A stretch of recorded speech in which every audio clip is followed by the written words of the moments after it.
Good morning, students. Today we'll discuss the third story of book Flamingo, and the name of the story is Deep Water. The writer is William Douglas, who was born in Maine, Minnesota. After graduating with a Bachelor's of Art in English and Economics, he spent 2 years teaching high school in Yakima. However, he got tired of this and decided to pursue a legal career. He met Franklin D. Roosevelt at Yale and became an advisor and friend to the president. Douglas was a leading advocate of individual rights. He retired in 1975 with a term lasting 36 years and remains the longest serving justice in the history of the court. The following excerpt is taken from Of Men and Mountains by William O. Douglas. It reveals how, as a young boy, William Douglas himself nearly drowned in a swimming pool. In this essay, he talks about his fear of water and thereafter how he finally overcame it. Notice how the autobiographical part of this selection is used to support his discussion of fear. So, the story is about fear and how to overcome fear. And the title Deep Water suggests that he might be afraid of deep water. It had happened when I was 10 or 11 years old. I had decided to learn to swim.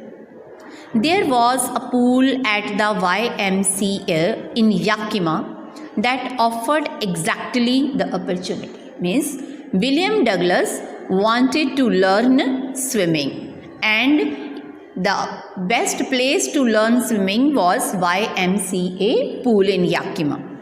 The Yakima river was treacherous. Treacherous means dangerous.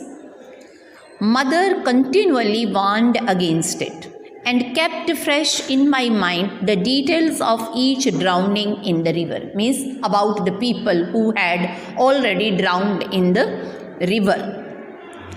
But the YMCA pool was safe. Yakima was a river and YMCA was a pool. It was safer. It was only 2 or 3 feet deep at the shallow end, and while it was 9 feet deep at the other end. Means the depth of this pool was lesser than the depth of the river Yakima. The drop was gradual. Gradual means slow. So it was not a dangerous pool. I got a pair of water wings and went to the pool. I hated to walk. I hated to walk naked into it. Into it here means the pool. And show my skinny legs. Skinny means thin. But I subdued my pride and did it. And ultimately he decided to learn swimming at the YMCA pool. From the beginning, however, I had an aversion to water when I was in it. Now he is telling us about one more incident, years before. This started when I was 3 or 4 years old. You are to remember it, when the first incident happened and when the second incident happened. I was 3 or 4 years old and my father took me to the beach in California. He and I stood together in the surf. I hung onto him, yet the waves knocked me down and swept over me.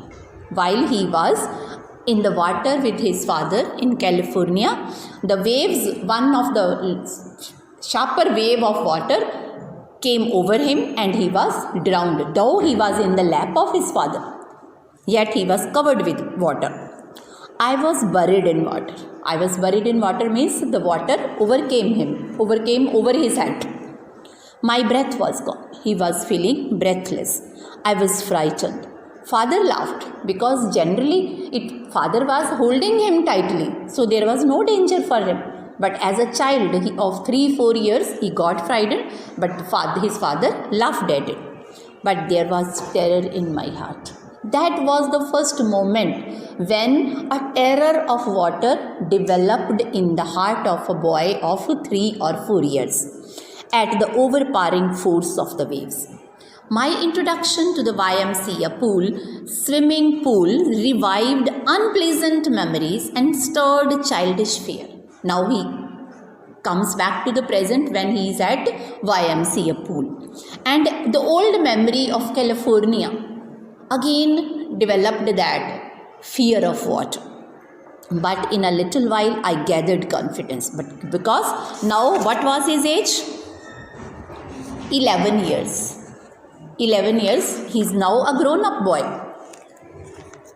I paddled with my new water wings, watching the other boys and trying to learn by aping them. Aping here means imitating, nakal karna.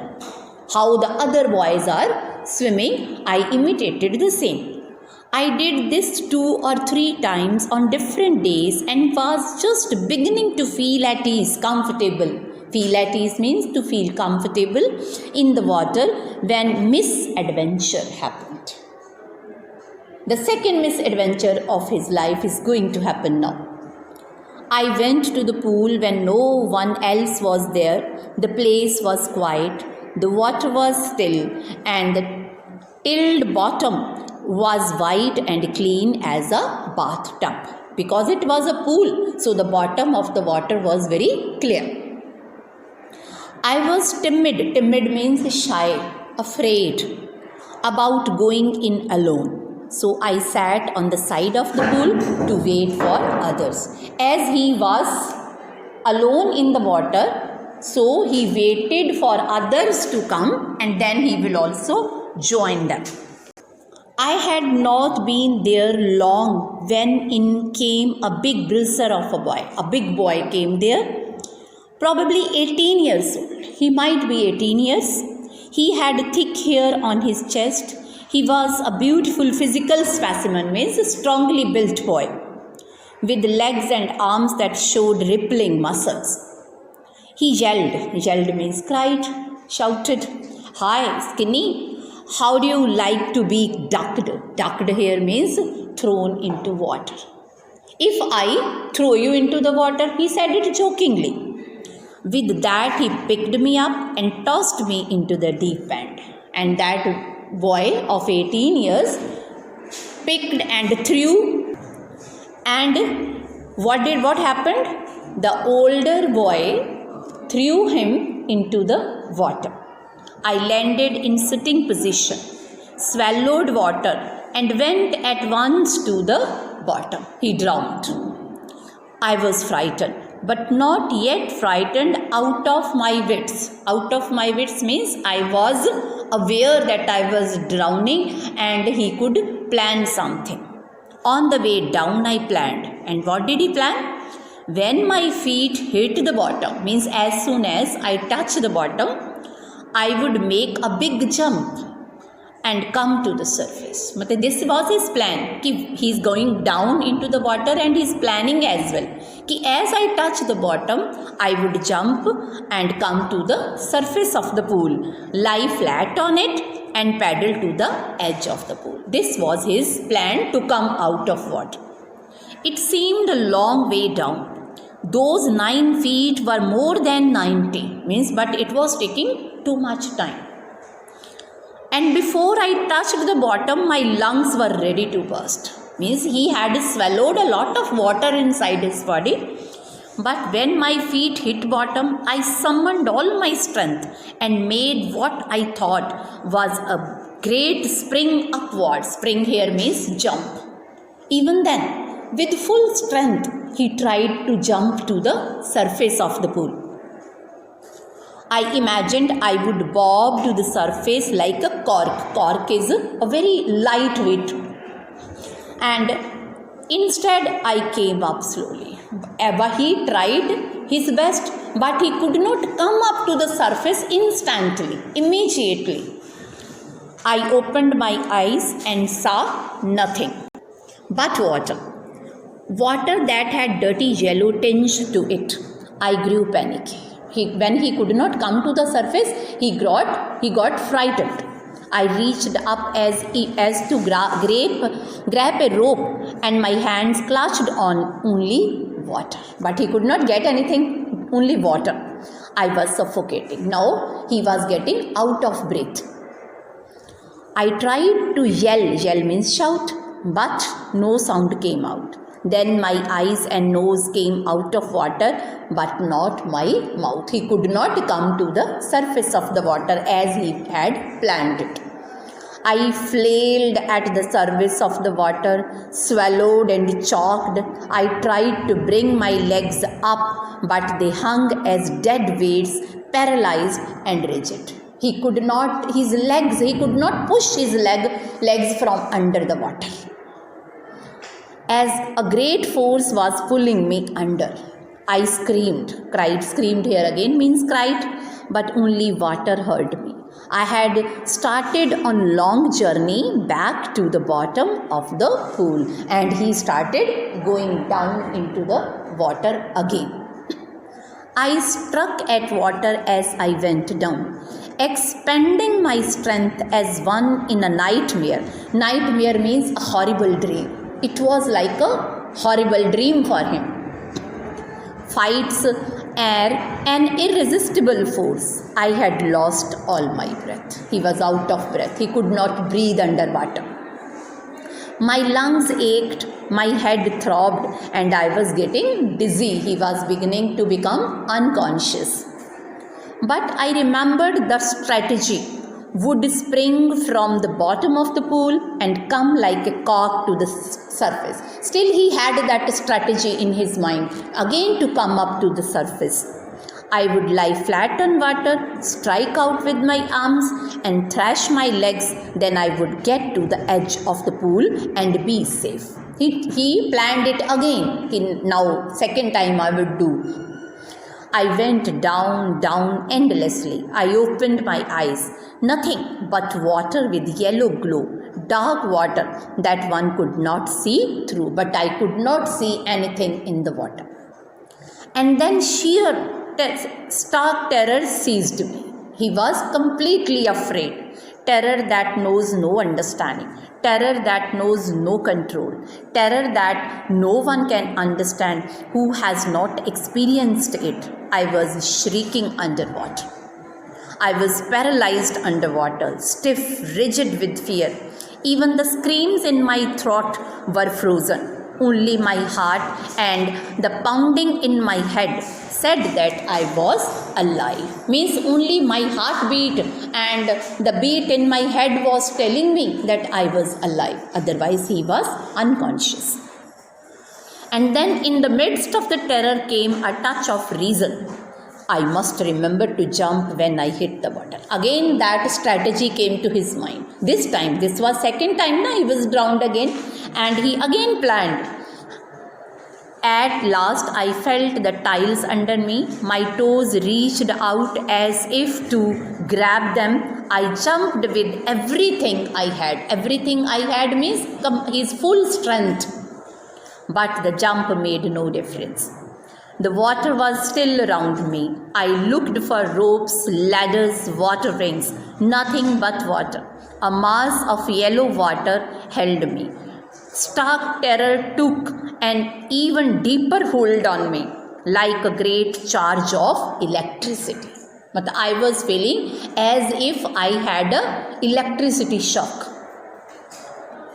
I shook and trembled with fright. Fright here means fear. My arms would not move. My legs would not move. I tried to call for help, to call for mother. Nothing happened. So this was his experience under the water. And then strangely there was light. I was coming out of the awful yellow water. At least my eyes were. My nose was almost out of it. Means he was coming out of water. And then I started down a third time. But he could not come to the surface of the water. matlab his complete body could not come to the surface of the water, and for the third time he drowned again. I sucked for air and got water. Means he tried to breathe in the air, but there was no air. The yellowish light was going out. Then all effort ceased. After 3 attempts, he stopped making any further attempts. Ceased means stopped. I relaxed. Each my legs felt limp, and a blackness swept over my brain. It wiped out fear. Means my fear was out. It wiped out terror. There was no more panic. He relaxed. I was quiet and peaceful. Nothing to be afraid. This is nice to be drowsy, to go to sleep. Means now he was becoming completely unconscious, as if one is going to sleep. No need to jump. Too tired to jump. He was too tired to jump. Means he was so tired, he was getting unconscious that he had no more any physical strength to come to the surface of the water. It's nice to be carried gently. This was very nice experience and strange experience for him. To float along in space. Tender arms around me. Tender arms like mothers. Now I must go to sleep. So what do these lines tell us? These lines tell us what he felt when he was going into an oblivion, deep sleep. He relaxed. His terror left him, and he was feeling as if he was in the arms of his mother. I crossed to oblivion. Oblivion means complete darkness, and the curtain of life fell. Curtain of life fell means I died. He assumed that he had died.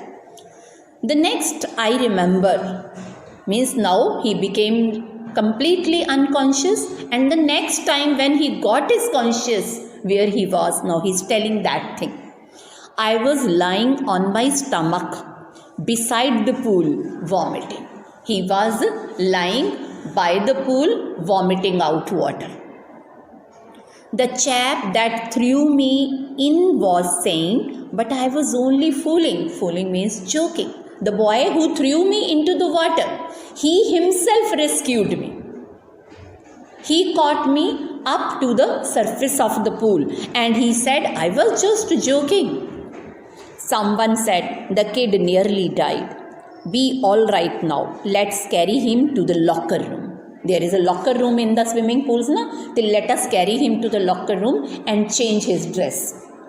Several hours later, I walked home. I was weak and trembling. I shook and cried when I lay on my bed. At last, when he went home, he lay on his bed. He was trembling and feverish and crying alone what had happened to him today. I could not eat that night. For days, a haunting fear was in my heart. Again, the fear of the water doubled in his heart. The slightest excursion upset me, making me wobbly in the knees and sick to my stomach. From that day, he could never enjoy any excursion trip. Whenever there was any talk of any trip or excursion, he got that frightened. I never went back to the pool. I feared water. I avoided it whenever I could. A few years later, he was 11 years when this misadventure happened to him. The first accident in water happened when he was 3 or 4 years old, and after that many years passed. A few years passed when I came to know the waters of cascades.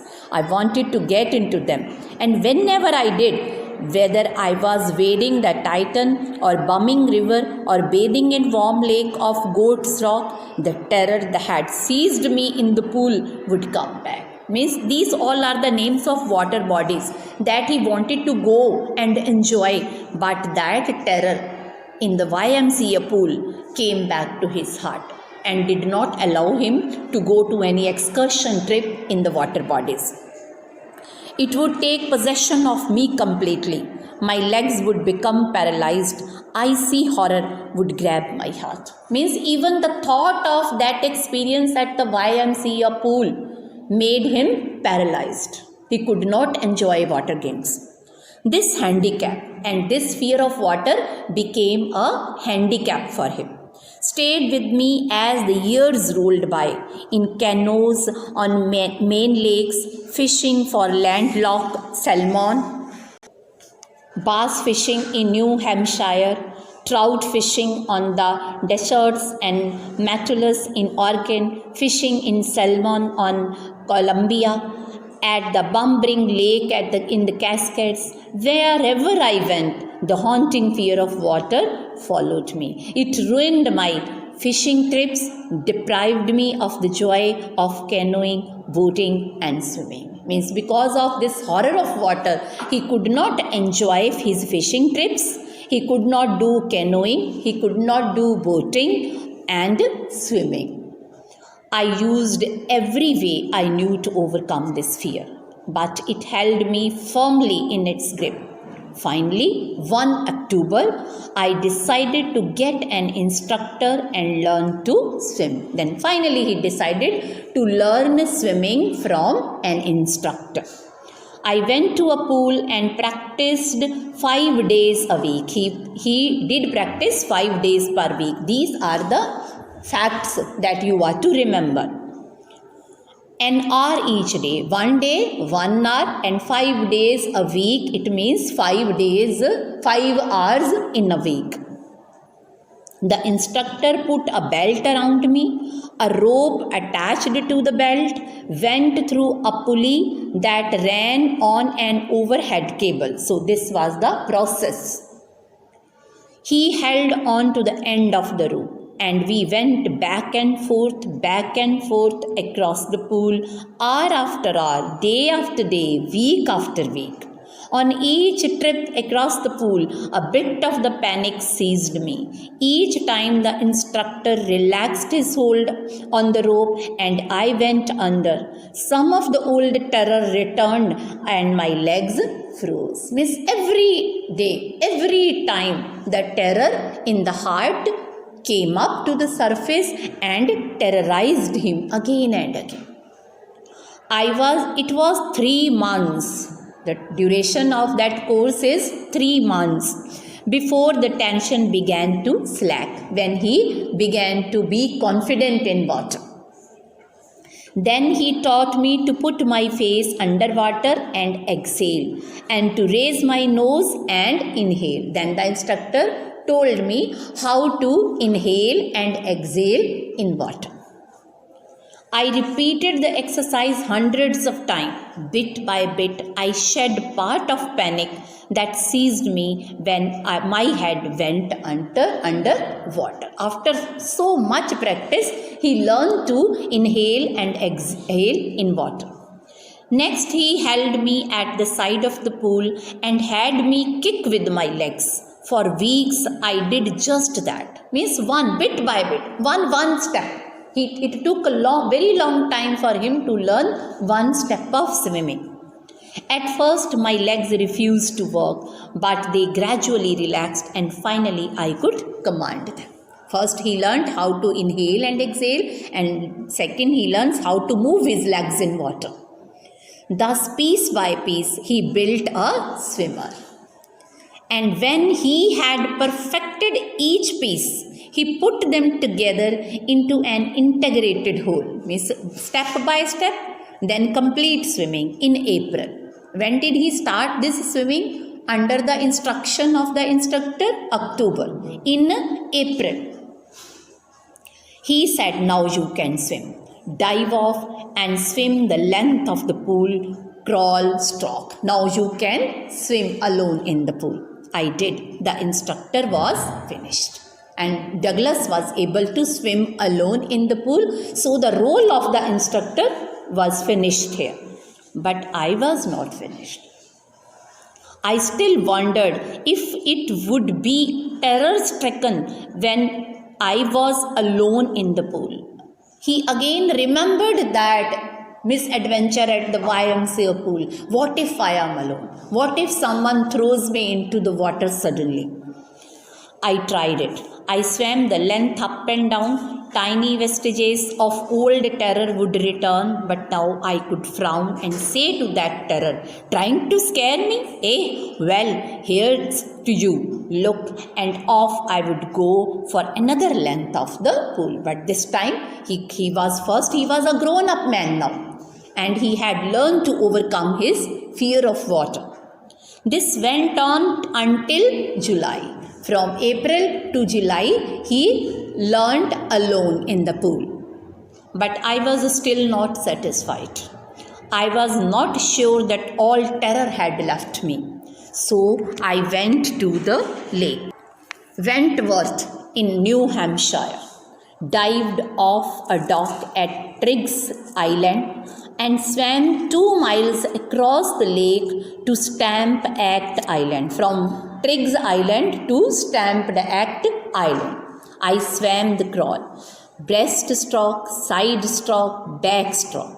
Only once did the terror return, when I was in the middle of the lake.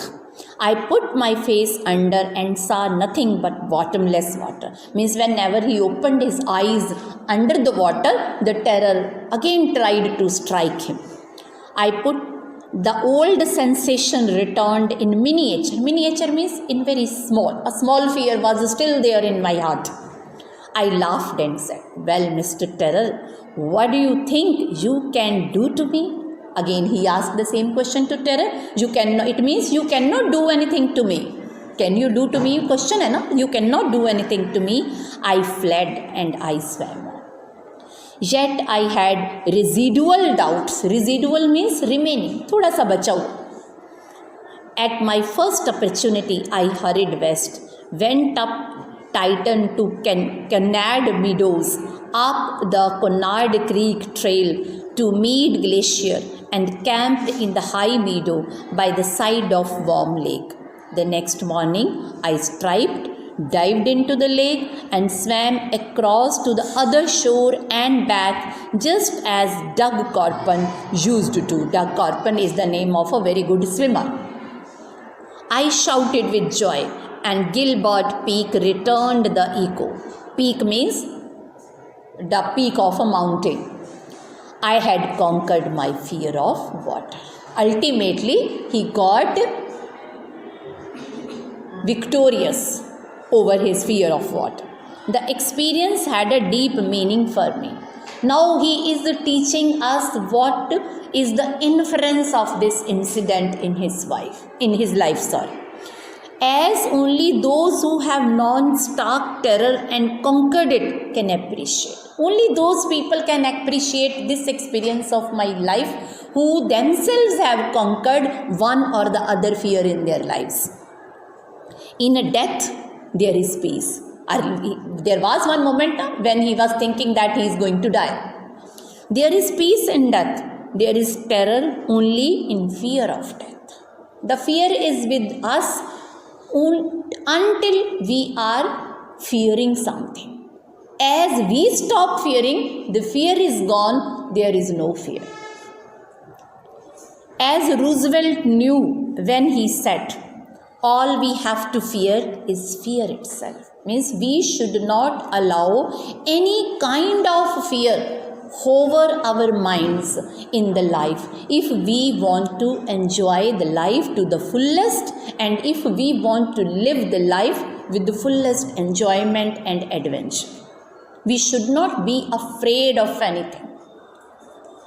Because I had experienced both the sensation of dying and the sensation of terror, fear. Both he had experienced in his life. That fear of it can produce. The will to live somehow grew in intensely. At last, I felt released. I felt released from what? Released from the grip of fear. He got freedom from his fear. Free to walk the trails and climb the peaks and to brush aside fear. Brush aside fear means His fear was brushed aside, kept aside, thrown aside forever and ever. Thank you, students.